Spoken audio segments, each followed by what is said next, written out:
એ દરેકનો પ્રશ્ન એક જ હતો, અમાર બેન કોઈ વાંધો નથી પણ મારા સાસુ બાપરે બહુ નકામા. નકામા છે નહીં, આપણી સમજણ નકામી થઈ ગઈ છે. નકામા નથી, આપણી સમજણ નકામી થઈ ગઈ છે. આપણે સહન નથી કરી શકતા, જતું નથી કરી શકતા, સ્વીકારી નથી શકતા. એણે કદાચ તને ટોકી હશે તો હા મમ્મી હું ફરી જોઈ લઈશ, આટલું જ નાનું વાક્ય, હા મમ્મી હું ફરી જોઈ લઈશ, આટલું જ. મોં ભરીને મમ્મી કહીએ છીએ ખરા, અને પછી આપણે આપણું રૂત બતાવવાનું છે. જે 60-70 વર્ષવાળા જે વાત તમે કરી તે, કે સાસુએ એ સમજણ બતાવવાની છે કે આજકાલની છે, નહીં સમજાય તો કાલે સમજશે, જરાક એને જગ્યા આપો. એ આંબો એમ થોડો ચોંટી જવાનો હતો. ત્યારે આપણે પેલું વાક્ય નહીં વાપરવાનું કે મને બહુ દુઃખ પડ્યું છે એટલે શું વેર લેવાનું, એ વેર લેવાનું છે. આપણે આનંદ કરવાનો છે કે મેં જે વેઠ્યું ને તને નહીં વેઠવા દઉં બેટા. અને એટલે અત્યારે જે નવી વહુ, જે મારી ઉંમરમાં, હવે અમે થોડાક 4-5 વર્ષમાં સાસુ બનવાના, ત્યારે મારી વાત હું ન બદલું એના માટે ઈશ્વરની કૃપા માગું છું. મારી વાત મારે નથી બદલવાની, આ જ વાત મારે ચાલુ રાખવાની છે કે હું મારી વહુને ડેટ પર લઈ જવાની છું. આ મારું સ્વપ્ન છે અને આજે સ્વપ્ન તમારી આગળ શેર કરું છું, કારણ કે મને બહેનો પ્રત્યે બહુ પ્રેમને માન છે. કેમ કે બહેન આગળ કોઈ ના આવી શકે.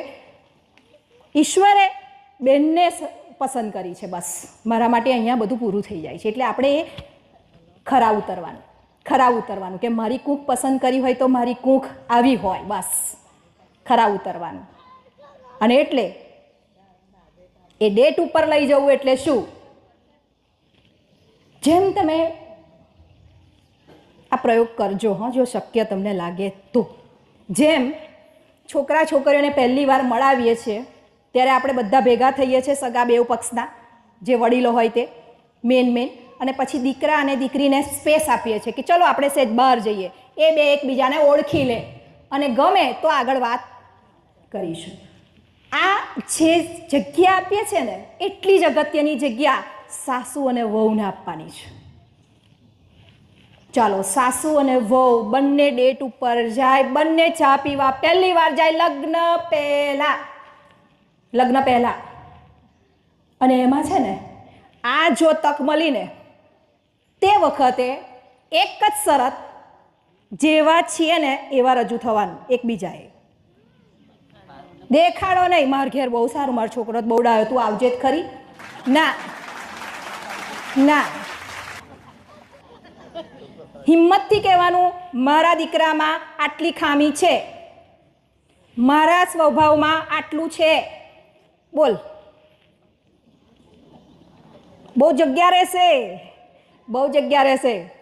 અને વહુએ એ વખતે એટલું જ કહેવાનું, હા મમ્મી મારામાં પણ આવું છે, મને આવું પહેરવા ગમે છે, મને આવું રહેવું ગમે છે, મને આટલા વાગે ઉઠાય છે. ત્યારે વચ્ચેનો બે રસ્તો કઢાશે બેવથી, તે એક કામ કર લે, તને હું ગમી ગઈ તો કે હા ગમી ગયા. સાસુ પૂછી લે કે તુંય મને ગમે છે, વાંધો નહીં, આપણે બેને ચાલશે. તો પછી એક કામ કરીએ, આપણે બેવ થઈને આપણા દીકરાને સુધાર લઈએ તો આપણે ત્રણેય સુખી.